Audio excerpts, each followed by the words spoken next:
Well, I would say his commitment to the team. I mean, it's been well documented. He battled his way back through several injuries. I mean, the hours he spent in this training room, the hours he spent outside of this facility, getting himself ready and prepared, physically and mentally.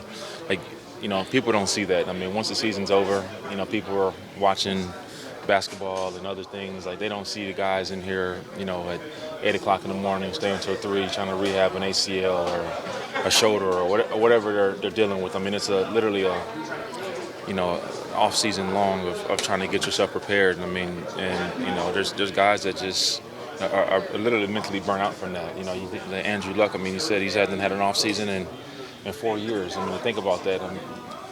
You have the season, but everything you're doing in your off season is not hanging with your kids. It's not vacation, and it's rehabilitating from an injury that you sustained during the season. I mean, it's tough. I mean, I've talked to a lot of guys who dealt with that, and I think that's part of the thing you respected about Carson. He never complained. He never griped. He just continued to work, and I'm so happy to see him.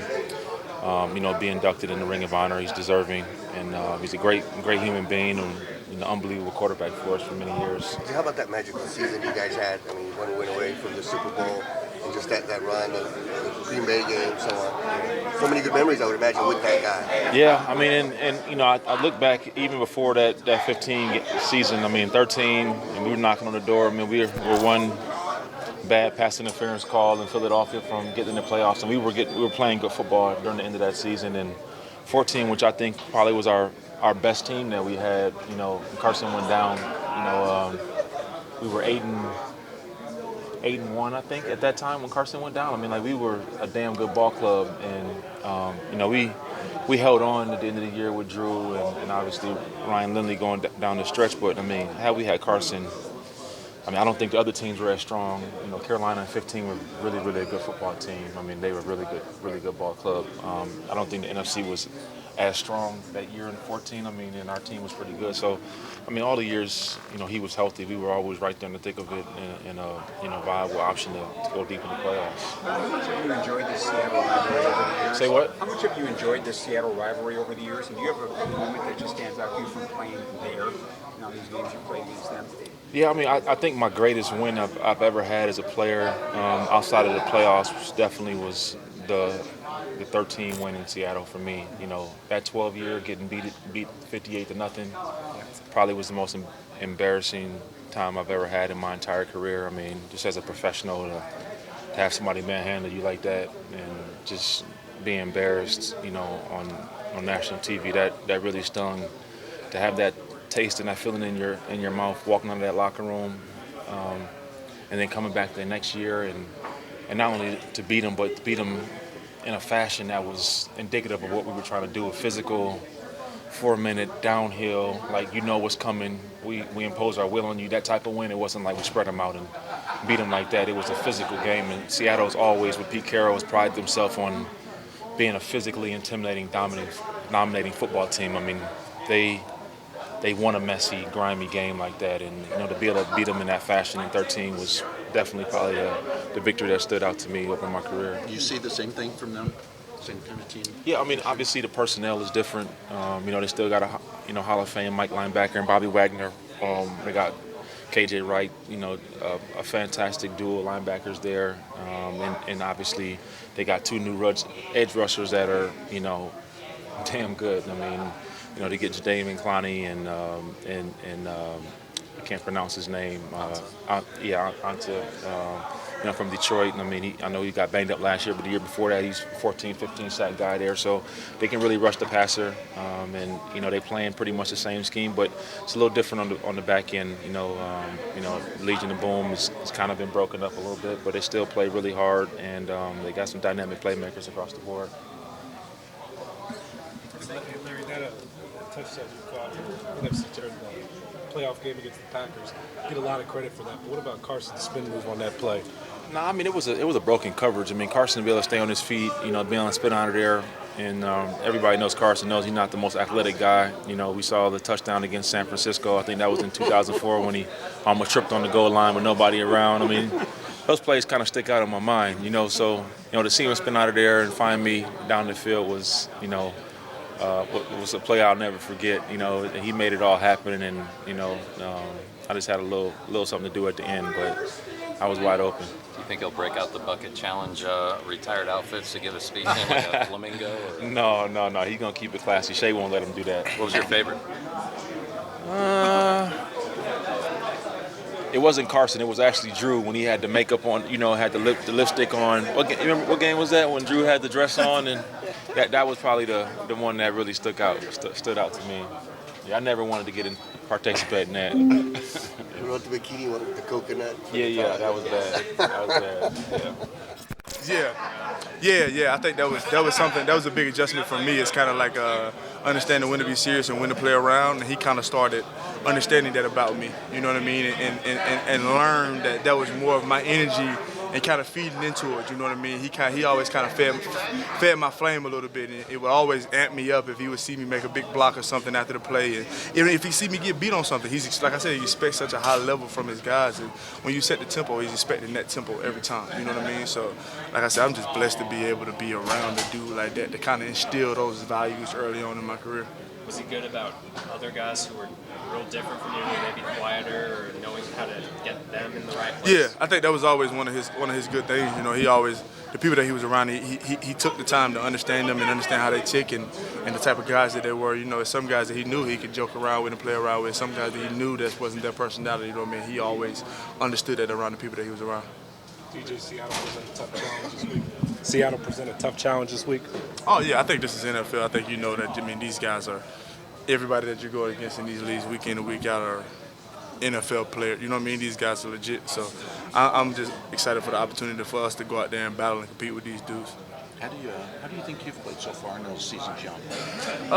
I feel like I'm taking control of what I can control. You know what I mean? I'm just every time I go out there, I'm trying to make sure I'm giving everything I got on every snap and making sure I'm finishing all of my plays. You know what I mean? Everything other than that, you got to let the chips fall where they may.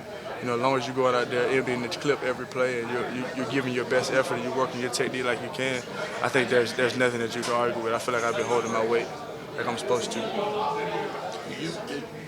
Does it enter your mind much at all how important this year is to you, just future-wise, contract-wise?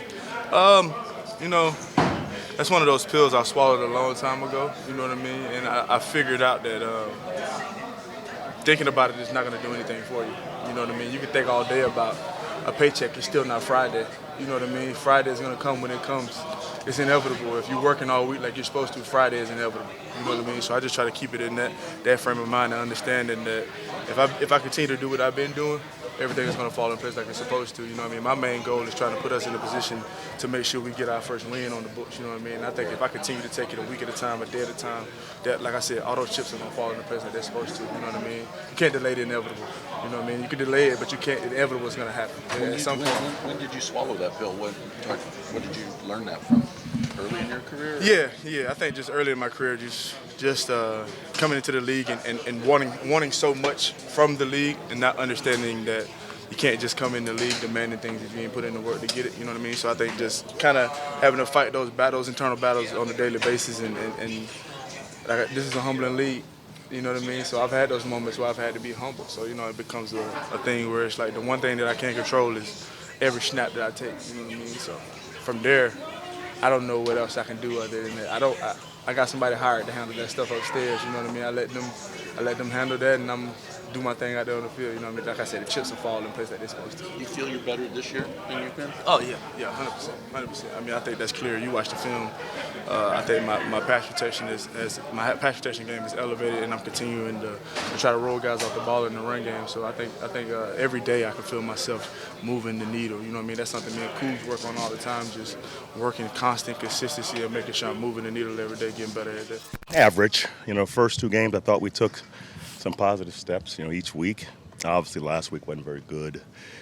The overall issue is explosive plays. We got to prevent those, and we have it in 3 games. So I was okay on week 1. We gave up a couple explosive plays in the high red zone that led to touchdowns. Week 2, the same result in the first drive, and week 3, Sunday, we gave up a play before half we can't do in the long run. So inside of those explosive plays, it's okay defense. But outside of that, it wasn't very good. We've got to coach and play better. Cliff said Monday that opposing tight ends were going to be a week. Yeah. How have you been working through that? What are you seeing that you can? Well, every week we try to prevent their best players from hurting us, and obviously, most teams have tight ends that can win one-on-ones, and we did an okay job from time to time on those guys, but he caught, I think, 2 or 3 balls down the field that you don't want. But again, that game Sunday was more about the explosive plays than the tight end.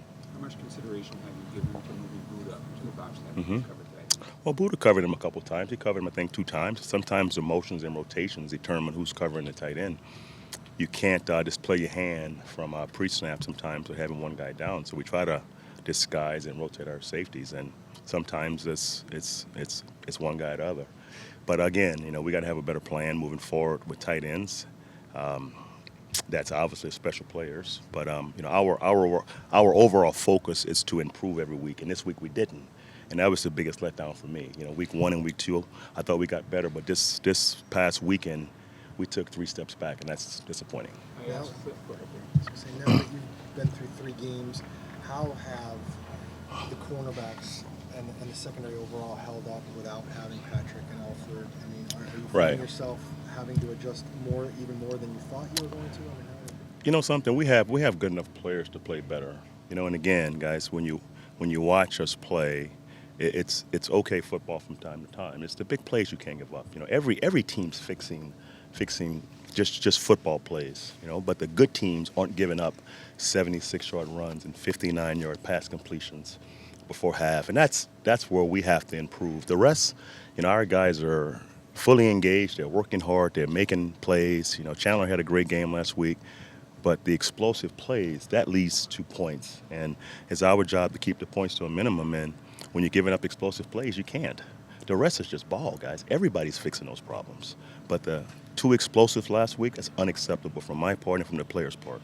How do you go about correcting the explosive plays? Is it scheme individual? It's both. It's about me doing a better job of being more detailed during the week, and it's also about players playing with more focus. So it's all of us, and you never know which play it's going to be, and that's the issue with explosive plays, right? You could play 55 plays of good football, and you give up 2, and everybody's pissed. I'm pissed because of those 2 plays. Outside of that, guys, it's a 10-7 game with 40 to go in the half, right? We caught our footing and we were playing better, and you give up those plays, man, and everybody's darked over because of those plays, and that's the issue. That's the issue. You're not getting a lot of pass rush outside Chandler. I mean, he's obviously been really good. Mm-hmm. What teams were doing is blitz running, but is there some concern if Right. you blitz and send a lot of guys, you're putting young cornerbacks Right. in more of a precarious situation Right. on the back end? Well, I think our pass rush is more tied to get more third downs. We're good in third downs. We can rush the passer, and we've got enough blitz scheme to hit the quarterbacks, but we're spending too much time on first and second down. Okay, we're bleeding yards on first down, and now we're in 2nd and 5 or 2nd and 6, and now we're in 3rd and 2. Right? You can't pass rush on 3rd and 2. So I think if we play better on first and second down, we'll get more chances to rush. Obviously, last week on 3rd down, they kept Christian in a couple of times. So that speaks to our pass rush. So we don't have a problem rushing the passer. Okay, our problem right now is explosive plays, 1, and number 2 is leaky yardage on first, second down. Was that one of the disappointing things Sunday? Christian even said after the game that he was getting, before he would start 3 or 4 yards. Yeah, I mean, he had 22 for 70, I think, before the big run. And Christian was obviously a main focus in that game. He was obviously their bell cow. So it was our plan to get him stopped, and it was working until he popped for 76. That can't happen. Hassan looked pretty active in the game. Yeah. I know we keep asking week to week. But, Yeah. I mean, kind of where is he right now? He's getting better. He is getting better. He made some plays last week. It wasn't all perfect, but he's obviously productive because he's talented. And the more he plays linebacker, he's going to play better and better for us. He has to be out there because talking about tight ends and running backs, I mean, he's one guy with the physical traits to cover those type of athletes. So we've got to continue to work him in practice and get him better because he can be an asset for us. With the similarities between Russell and Kyler, how do you think that's helped the defense? How do you think that could help the defense play? Yeah, Russell? I think facing Kyler all spring and all summer, it's definitely some similarities as far as the legs and keeping plays alive and arm talent. I mean, they both have live arms, and Russell obviously has played more ball than Kyler, so he's probably farther ahead. But as far as the physical traits, they're very, very similar. Will Dissly had a really great game against the Yeah. Broncos last season. I know his year was cut short. Yeah. That was week 1 a year ago, but Yeah. what do you remember of that as far I was there. Yeah. I was there. You know, he had a great game and we still won. How about that? You know, so, but again, you know, I mean, he caught some balls last year. I mean, we missed a couple tackles, and again, that's just ball. He made some plays. We made some plays in that game. We had 6 sacks. You know, so I mean, it's just ball, and it's really about keeping the points to a minimum. You know, playing better in the red zone. I thought if we played better in the red zone last week, you know, it would have been a different outcome. They were 1 for 4 in Baltimore, and it helped keeping the points to a minimum. So, a lot of things go into winning games. You know, not just one area. You know, and we're focused on all of that. You know, tight ends, red zone, rushing the passer. That's what we do all day, guys. You know, so we're trying to get it right. It's obviously a work in progress, and the disheartening part for us is week 3 we took steps back. You know, we didn't go forward. I think we were all hoping for a big jump this week, right? And we didn't do it. Defensively, you know, we didn't do it. So that's the disheartening part. But here's the bright news. You know, we got a game to play on Sunday. It's a divisional opponent, right? So we got a chance to make it right. Vance, do you see, maybe it started a couple of years ago, teams throwing the ball more on first and second down, which is becoming more right now? Yeah, you have to, because everyone's playing single high, right? Because the run game is so sophisticated now, you can't gap it out in quarters and shell defense like we did back in the day. So everybody's playing single high. So it invites more passes. You know, if you don't play single high and they bleed you for 4 yards a down. So, I mean, you pick and choose your poison. You know, each down's different, each game's different. But, yes, I mean, it's more RPOs, and RPOs is just play action pass. It's a run or pass option. It's better because he decides after the ball snapped. Play action pass is called in the huddle. RPOs are never called, right? They're called run pass, and he decides as the defense presents itself. So it's different, you know. So you have to obviously stop what they're doing, but everyone's throwing the ball more on first, second down. You're right about that. Yeah, there's similarities. I mean, they're similar style, similar talent. I mean, both can throw it, both can move around. You know, he's been very productive. Kyler's been productive as well. So there are a lot of similarities. Their stature, their athletic ability. Not so much the. I mean, I don't focus on the baseball, although that's obviously they both played baseball, but similar talent package. So it's a understandable comparison. You know, a lot of the sacks from Kyler have come from team trailing by a lot, and they haven't been particularly hard hits necessarily. But is there anything you're seeing that he can tweak in his game to kind of get out of it? Well, it's like anything. It's not one thing. Some sacks we've been beat. Some sacks Kyler's responsible for. Some sacks, you know, it's a covered sack. So the biggest thing, you have to realize what's happening, unload the ball when you can. And, you know, he's the type of quarterback that is going to try to extend plays and make plays, and it's a fine line between scrambling and making a play or throwing it away. And, you know, we went through that a bunch with Aaron Rodgers in Green Bay.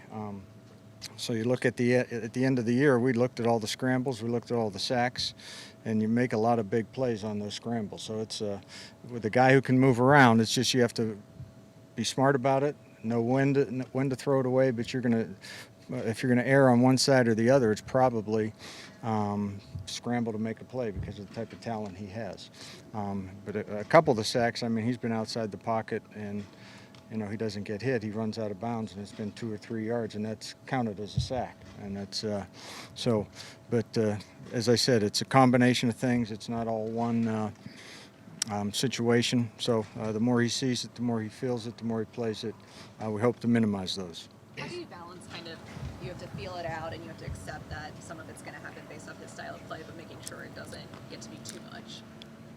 Well, I mean, just you watch the film and try to make a critique on what should have been done, or maybe he almost got out of there and got sacked, and we say, yeah, that's a play you should have made there. But it's just you got to watch it, see what the situation is in the game, and the more experience you get, the better decision making Could he help you himself make. a little bit more by stepping up into the pocket as opposed to maybe turning from the pass rush and trying to get outside? Well, I think it all depends on how the rush unfolds. I mean, a lot of times, I mean, there were a couple times, I can't recall exactly what game it was, but if the guy's rushing at him and he feels that he's coming at a sharp angle, then he's going to try to get outside. If the ends are upfield, he's going to try to step up. As a general point, you do try to step up into the pocket, and he did that a couple of times, and then he also stepped up and ran a couple of times. So it's again, it's a learning process, and he's getting better each week. Given his size, is it harder for him to see when he steps up and all those bodies are in there? Well, he can't actually see over everybody. Well, the key is to step up. I mean, you're stepping up for a reason. That's because you're getting an edge rush. You want to step up and stay on your platform. You don't want to step up and keep creeping up into the pocket, because you're getting closer to them and they're getting closer to you. So it's a fine line. If you got to step up because of an edge rush, you just step up a yard or so, try to stay there and make your play.